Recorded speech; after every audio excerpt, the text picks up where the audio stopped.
Le souvenir le plus ancien que j'ai d'une rencontre humaine, entre guillemets, c'est avec un père violent qui nous maltraite, ma sœur et moi, et qui va amener ma mère à se séparer de lui, et donc ça sera un divorce. Déjà, cette séparation, quelle que soit la violence du père, m'a profondément marqué parce que je me souviens à l'école, chaque fois qu'on me posait la question pour savoir quelle était la situation familiale, à quel point il m'était difficile de dire que mes parents étaient divorcés. Et donc je vivais comme une sorte de culpabilité le fait d'avoir des parents divorcés. Ma mère va ensuite se remarier avec un homme qui ne peut pas faire autrement que de nous accepter, ma sœur et moi, mais je dis bien accepter parce que visiblement il ne nous aime pas et nous l'encombrons. Et là aussi, c'est une période particulièrement difficile. Et la situation familiale est telle que ça encombre beaucoup mon esprit. Et lorsque je suis à l'école, je vis très mal la situation scolaire.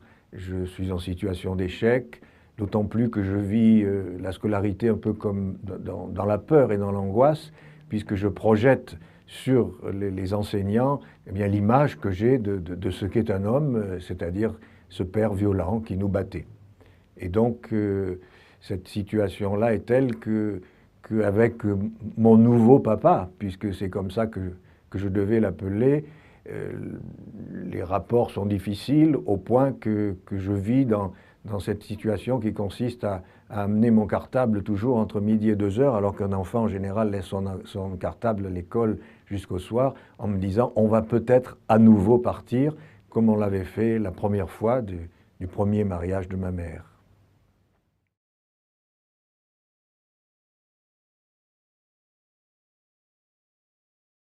Je fais partie de la génération où, que les parents soient croyants ou incroyants, qu'ils soient pratiquants ou pas pratiquants, un enfant devait aller au catéchisme et préparer les différents sacrements, et notamment ce qu'on appelait à l'époque la communion solennelle.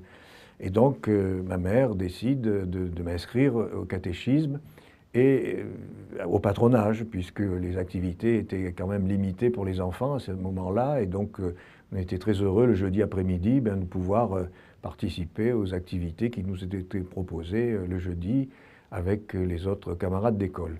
Et là, c'est ainsi que je vais découvrir le monde religieux, que je vais découvrir la foi, et que je vais rencontrer un homme exceptionnel qui est le prêtre, jeune prêtre, puisqu'il n'a que 27-30 ans à ce moment-là, qui anime ce patronage, et je vais projeter sur lui la recherche de père que je porte en moi et que je n'ai pas eue pendant toute la période qui a précédé. Et il va devenir en quelque sorte mon modèle, et puis surtout me faire découvrir un univers culturel que j'ignorais. C'est lui qui va me faire découvrir la musique, la littérature. C'est un homme qui aime beaucoup l'escalade, puisqu'on est à Marseille. Il nous emmène dans les calanques, il nous fait faire de l'escalade parfois de très haut niveau, puisqu'il était très doué dans ce domaine-là. Et donc mon admiration pour lui sera telle que je veux être comme lui. Et c'est comme ça que va naître eh bien, ma vocation sacerdotale, et que je vais exprimer un jour à mes parents le désir de devenir prêtre, ce qui ne les fera pas sauter de joie, mais néanmoins, bien c'est... Et puis finalement, comme ma mère souhaitait qu'une chose, c'est que je sois heureux, elle accepte que j'entre au séminaire. Avant mon entrée au séminaire, on m'avait amené, puisque c'était ce qui se pratiquait à l'époque, l'orientation professionnelle, et donc j'avais rencontré des psychologues qui avaient dit à ma mère, de toute façon, votre fils ne fera pas d'études, et donc il faut qu'il fasse des études techniques, puisqu'on considérait que quelqu'un qui n'était pas intellectuel devait devenir manuel. J'ai donc passé ainsi un CAP de fraiseur, et c'est juste avant le séminaire, mais je n'avais pas du tout le désir d'exercer cette profession. Et dès mon entrée au séminaire, en tout cas au séminaire préparatoire, puisqu'il fallait que je rattrape tout ce que je n'avais pas acquis, faire du latin, étudier la philosophie, la littérature. Et donc pendant 3 ans, vraiment j'étais motivé, et pendant 3 ans, je me suis imprégné de tout ce que je n'avais pas pu apprendre avant, et en particulier, je me souviens, je choisissais un auteur et je lisais tous les livres de cet auteur. Pendant une année, j'ai pu faire des progrès considérables en orthographe, puisque lorsque je suis arrivé au séminaire, je faisais je ne sais combien de fautes chaque fois que je devais écrire un texte.